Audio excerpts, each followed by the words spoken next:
ਵਾਹਿਗੁਰੂ ਜੀ ਕਾ ਖਾਲਸਾ ਵਾਹਿਗੁਰੂ ਜੀ ਕੀ ਫਤਿਹ। ਸਾਧ ਸੇਵਾ ਕੀਤੀ ਸਫਲ ਹੈ, ਜਿਤ ਸਤਿਗੁਰ ਕਾ ਮਨ ਮੰਨੇ। ਜਾ ਸਤਿਗੁਰ ਕਾ ਮਨ ਮੰਨਿਆ, ਤਾਂ ਪਾਪ ਕਸੰਮਲ ਭੰਨੇ।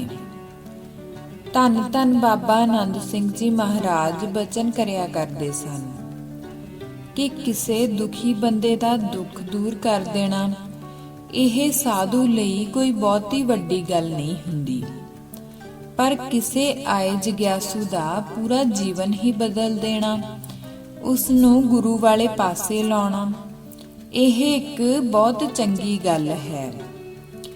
ਇੱਕ ਵਾਰ ਬਾਬਾ ਆਨੰਦ ਸਿੰਘ ਜੀ ਪਾਕਿਸਤਾਨ ਦੇ ਇੱਕ ਪਿੰਡ ਵਿੱਚ ਬਿਰਾਜਮਾਨ ਸਨ।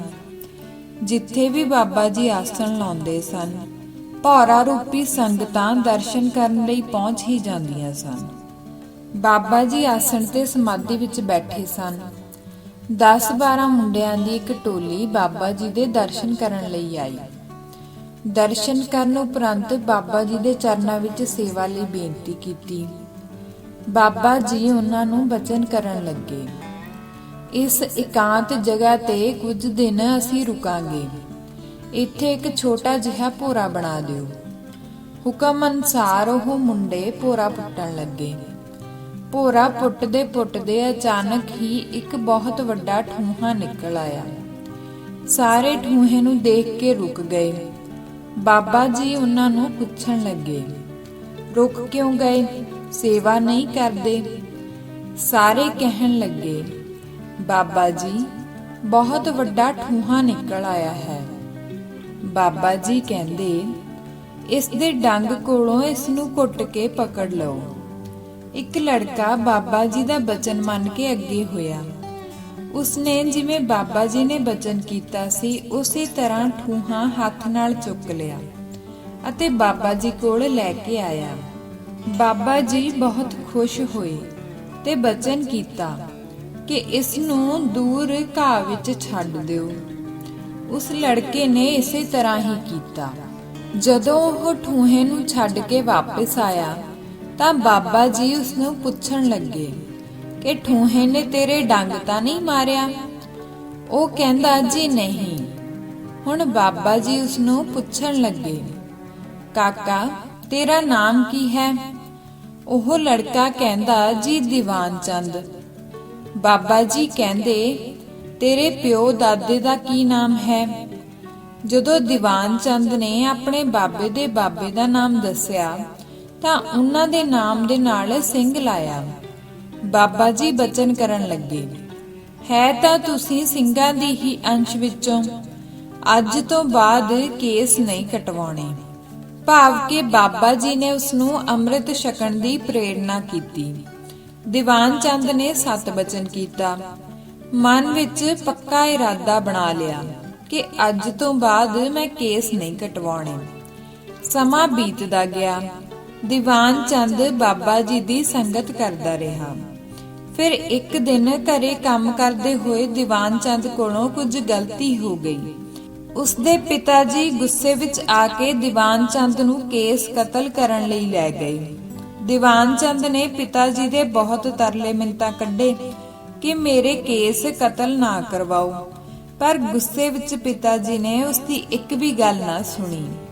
ਦੀਵਾਨ ਚੰਦ ਦੇ ਕੇਸ ਕਤਲ ਕਰਵਾ ਦਿੱਤੇ। ਪਰ ਇਸ ਗੱਲ ਦਾ ਦੁੱਖ ਦੀਵਾਨ ਚੰਦ ਨੂੰ ਬਹੁਤ ਹੋਇਆ। ਉਹ ਬਹੁਤ ਉਦਾਸ ਰਹਿਣ ਲੱਗਾ ਤੇ ਚੁੱਪ ਰਹਿੰਦਾ ਸੀ। ਡਰਦਾ ਮਾਰਿਆ ਉਹ ਬਹੁਤ ਸਮਾਂ ਬਾਬਾ ਜੀ ਦੇ ਵੀ ਦਰਸ਼ਨ ਕਰਨ ਨਾ ਗਿਆ। ਕਾਫੀ ਸਮੇਂ ਬਾਅਦ ਜਦੋਂ ਦੀਵਾਨ ਚੰਦ ਦਾ ਮਾਮਾ ਬਾਬਾ ਜੀ ਦੇ ਦਰਸ਼ਨ ਕਰਨ ਗਿਆ ਤਾਂ ਬਾਬਾ ਜੀ ਨੇ ਉਸ ਨੂੰ ਪੁੱਛਿਆ, ਤੇਰਾ ਭਾਣਜਾ ਕਿਉਂ ਨਹੀਂ ਆਉਂਦਾ? ਉਸਨੇ ਦੱਸਿਆ, ਬਾਬਾ ਜੀ ਉਸਦੇ ਪਿਤਾ ਨੇ ਜ਼ਬਰਦਸਤੀ ਨਾਲ ਉਸਦੇ ਕੇਸ ਕਤਲ ਕਰਵਾ ਦਿੱਤੇ ਹਨ। ਉਦਾਸ ਹੋਇਆ ਉਹ ਘਰੋਂ ਬਿਲਕੁਲ ਵੀ ਬਾਹਰ ਨਹੀਂ ਨਿਕਲਦਾ।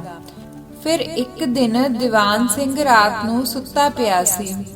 ਇੱਕਦਮ ਹੀ ਉਸਦੇ ਪਿਤਾ ਉੱਚੀ ਦੀਵਾਨ ਨੂੰ ਆਵਾਜ਼ਾਂ ਮਾਰਨ ਲੱਗੇ ਤੇ ਕਹਿਣ ਲੱਗੇ, ਮੈਨੂੰ ਬਚਾ ਲੈ, ਮੈਨੂੰ ਬਚਾ ਲੈ।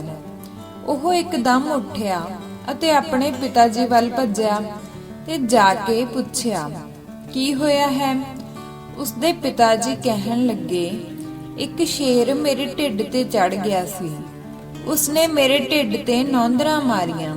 ਆਪਣਾ ਕੁੜਤਾ ਚੁੱਕ ਕੇ ਦੀਵਾਨ ਚੰਦ ਨੂੰ ਦਿਖਾਉਂਦਾ ਹੈ ਤੇ ਕਹਿੰਦਾ ਹੈ, ਦੇਖ ਮੇਰੇ ਢਿੱਡ ਤੇ ਉਸਨੇ 9 ਮਾਰੇ ਨੇ। ਦੀਵਾਨ ਚੰਦ ਨੇ ਦੇਖਿਆ ਕਿ ਪਿਤਾ ਜੀ ਦੇ ਢਿੱਡ ਤੇ ਕੋਈ ਨਿਸ਼ਾਨ ਨਹੀਂ ਸੀ, ਪਰ ਉਹ ਫਿਰ ਵੀ ਘਬਰਾਏ ਹੋਏ ਕਹਿਣ, ਸ਼ੇਰ ਫਿਰ ਆ ਗਿਆ। ਉਹ ਕਹਿੰਦਾ ਕਿ ਸਿਰਫ ਦੀਵਾਨ ਚੰਦ ਤੈਨੂੰ ਬਚਾ ਸਕਦਾ ਹੈ, ਕਿਉਂਕਿ ਤੂੰ ਉਸ ਦਾ ਗੁਨਾਹਗਾਰ ਹੈ। ਉਸਦੇ ਪਿਤਾ ਜੀ ਰੋਣ ਤੇ ਕਹਿਣ, ਮੈਨੂੰ ਮਾਫ ਕਰ ਦੇ ਦੀਵਾਨ, ਮੈਨੂੰ ਮਾਫ ਕਰ ਦੇ। ਦੀਵਾਨ ਚੰਦ ਕਹੇ ਕਿ ਮੈਂ ਤੁਹਾਨੂੰ ਕਿਸ ਤਰ੍ਹਾਂ ਮਾਫ ਕਰ ਸਕਦਾ ਹਾਂ, ਤੁਸੀਂ ਤਾਂ ਮੇਰੇ ਪਿਤਾ ਜੀ ਹੋ। ਪਰ ਦੀਵਾਨ ਚੰਦ ਪਿਤਾ ਜੀ ਦੀ ਹਾਲਤ ਦੇਖ ਕੇ ਘਬਰਾ ਗਿਆ। ਸਾਰਾ ਪਰਿਵਾਰ ਬਹੁਤ ਡਰ ਗਿਆ ਸੀ ਕਿ ਪਿਤਾ ਜੀ ਨੂੰ ਕੀ ਹੋ ਗਿਆ ਹੈ।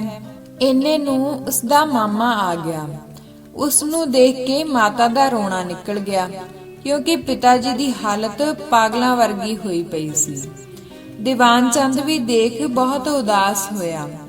ਉਸੇ ਸਮੇਂ ਦੀਵਾਨ ਚੰਦ ਨੂੰ ਬਾਬਾ ਜੀ ਦੇ ਦਰਸ਼ਨ ਹੋਏ ਤੇ ਬਾਬਾ ਜੀ ਉਸ ਨੂੰ ਬਚਨ ਕਰਨ ਲੱਗੇ ਕਿ ਇਸਨੇ ਹੀ ਤੇਰੇ ਕੇਸ ਕਤਲ ਕਰਵਾਏ ਸੀ ਨਾ, ਇਸੇ ਲਈ ਇਸ ਨੂੰ ਇਹ ਸਜ਼ਾ ਮਿਲੀ ਹੈ। ਦੀਵਾਨ ਚੰਦ ਹੱਥ ਜੋੜ ਕੇ ਬਾਬਾ ਜੀ ਨੂੰ ਕਹਿਣ ਲੱਗਾ, ਬਾਬਾ ਜੀ ਮੇਰੇ ਪਿਤਾ ਜੀ ਨੂੰ ਬਖਸ਼ ਦਿਓ। ਬਾਬਾ ਜੀ ਕਹਿੰਦੇ, ਤੇਰੇ ਕੇਸਾਂ ਦੀ ਬੇਅਦਬੀ ਕਰਨ ਵਾਲੇ ਨੂੰ ਬਖਸ਼ਣਾ ਤਾਂ ਨਹੀਂ ਸੀ, ਪਰ ਇਹ ਤੇਰਾ ਪਿਤਾ ਹੈ, ਇਸ ਲਈ ਇਸ ਨੂੰ ਇਤਨੀ ਸਜ਼ਾ ਹੀ ਬਹੁਤ ਹੈ। ਇਤਨਾ ਬਚਨ ਕਰਕੇ ਬਾਬਾ ਜੀ ਤਾਂ ਆਲੋਪ ਹੋ ਗਏ। ਦੀਵਾਨ ਚੰਦ ਦਾ ਮਾਮਾ ਸਾਰਿਆਂ ਨੂੰ ਕਹਿਣ ਲੱਗਾ ਕਿ ਤੁਸੀਂ ਸਾਰੇ ਗੁਰੂ ਸਾਹਿਬਾਂ ਅੱਗੇ ਅਰਦਾਸ ਕਰਕੇ ਆਪਣੀ ਭੁੱਲ ਬਖਸ਼ਾਓ। ਸਭ ਨੇ ਇਸੇ ਤਰ੍ਹਾਂ ਹੀ ਕੀਤਾ। ਅਗਲੇ ਦਿਨ ਸਵੇਰੇ ਕੜਾਹ ਪ੍ਰਸ਼ਾਦ ਤਿਆਰ ਕਰਕੇ ਨੇੜੇ ਦੇ ਗੁਰਦੁਆਰੇ ਜਾ ਕੇ ਦੀਵਾਨ ਚੰਦ ਦੇ ਪਿਤਾ ਨੇ ਅਰਦਾਸ ਕਰਵਾਈ ਕਿ ਮੈਥੋਂ ਭੁੱਲ ਹੋ ਗਈ, ਜੋ ਮੈਂ ਧੱਕੇ ਦੇ ਨਾਲ ਦੀਵਾਨ ਚੰਦ ਦੇ ਕੇਸ ਕਤਲ ਕਰਵਾਏ ਹਨ। ਮੈਥੋਂ ਬਹੁਤ ਭੁੱਲ ਹੋ ਗਈ, ਮੈਨੂੰ ਬਖਸ਼ ਲਓ। ਅੱਗੇ ਨੂੰ ਮੈਂ ਅਜਿਹੀ ਗਲਤੀ ਨਹੀਂ ਕਰਾਂਗਾ। ਫਿਰ ਅਗਲੇ ਦਿਨ ਸਾਰਾ ਪਰਿਵਾਰ ਇਕੱਠਾ ਹੋ ਕੇ ਬਾਬਾ ਜੀ ਕੋਲ ਗਿਆ। ਕੁਦਰਤੀ ਉਸ ਸਮੇਂ ਬਾਬਾ ਜੀ ਵੀ ਬਾਹਰ ਆ ਗਏ ਤੇ ਮੁਸਕਰਾ ਕੇ ਦੀਵਾਨ ਚੰਦ ਦੇ ਪਿਤਾ ਨੂੰ ਪੁੱਛਣ ਲੱਗੇ, ਹੋਰ ਬਈ ਕਿਵੇਂ ਆਏ ਹੋ? ਬਾਬਾ ਜੀ ਦੇ ਦਰਸ਼ਨ ਕਰਦੇ ਸਾਰ ਉਹਨਾਂ ਦਾ ਰੋਣਾ ਨਿਕਲ ਗਿਆ ਤੇ ਉਹ ਬਾਬਾ ਜੀ ਨੂੰ ਬੇਨਤੀ ਕਰਨ ਲੱਗੇ, ਜੀ ਮੈਨੂੰ ਬਖਸ਼ ਲਓ।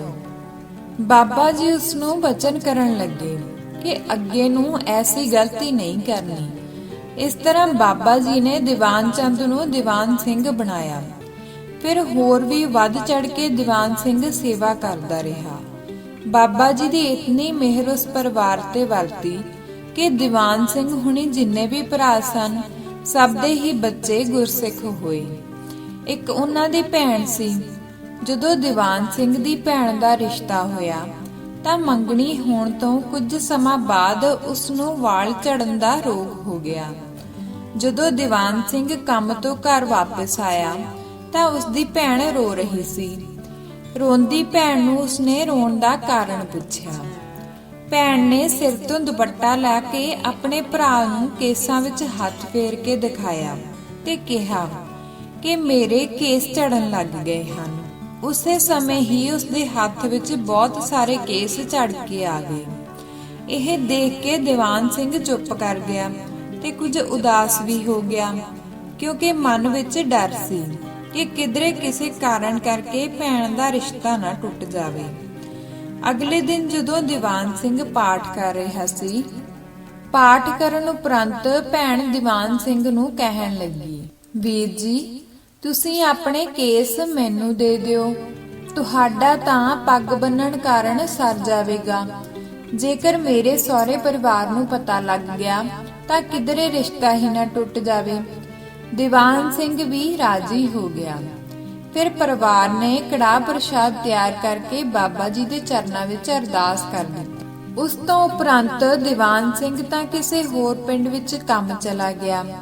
ਫਿਰ 2-3 ਮਹੀਨੇ ਬਾਅਦ ਜਦੋਂ ਕੰਮ ਤੋਂ ਮੁੜ ਕੇ ਆਇਆ ਤਾਂ ਆਉਂਦਿਆਂ ਹੀ ਭੈਣ ਦੇ ਸਿਰ ਤੋਂ ਦੁਪੱਟਾ ਹਟਾ ਕੇ ਦੇਖਿਆ ਤਾਂ ਉਸ ਦੇ ਸਿਰ ਦੇ ਕੇਸ ਪਹਿਲਾਂ ਨਾਲੋਂ ਬਹੁਤ ਸੰਘਣੇ ਹੋ ਚੁੱਕੇ ਸਨ।